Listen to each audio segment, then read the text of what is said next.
Good morning, listeners. Welcome to another edition of In the News. My guest today is Justin Mendoza, health reporter for the Daily News. He'll be talking about superbugs. Thanks for coming in, Justin. It's a pleasure to be here, Karen. So, what are superbugs? Well, a superbug is a strain or type of bacteria that has become resistant to antibiotic drugs. That means the antibiotics available today are unable to kill these types of bacteria. You see, bacteria want to survive, so over time, they have adapted to the antibiotics that were designed to kill them. That's scary. It is, Karen.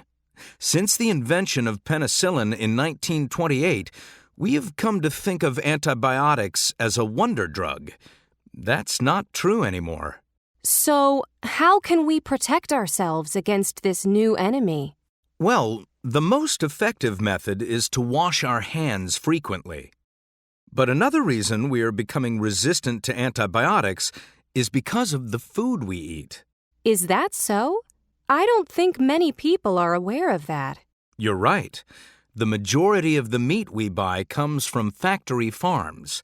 This meat is a primary source of antibiotic-resistant bacteria. Why is that, Justin? Well, cattle and poultry, such as chicken and turkey, raised on factory farms, are routinely given small amounts of antibiotics in their food. The antibiotics help the animals survive their living conditions. Animals on factory farms are cramped together in confined spaces, so they don't get any exercise. They become stressed and sick, so they are treated with antibiotics. It was also discovered that antibiotics make the animals gain weight. Fatter animals mean more meat. The antibiotics kill the weak bacteria, but allow strains that can resist the antibiotics to become stronger. Those bacteria, plus the antibiotics, end up in the meat we buy in supermarkets. So, the antibiotics haven't killed the bacteria? No, they haven't. A group called the Environmental Working Group analyzed data released by the U.S. government and found that 81% of ground turkey, 55% of ground beef, and 39% of chicken sold in supermarkets contained antibiotic-resistant bacteria.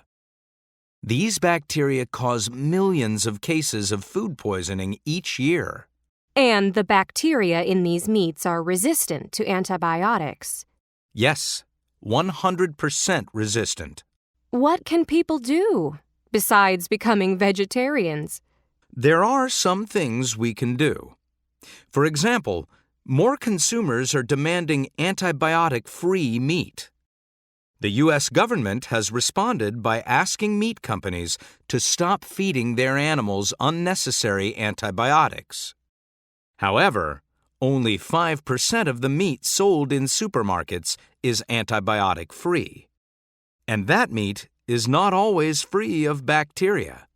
Antibiotic-free meat is more expensive, isn't it? Yes, it is, Karen. That's because it's more expensive for meat companies to raise their animals in a healthier environment. But consumers need to keep putting pressure on them to stop using unnecessary antibiotics. I think paying more for antibiotic-free meat is the price we have to pay to stay healthy.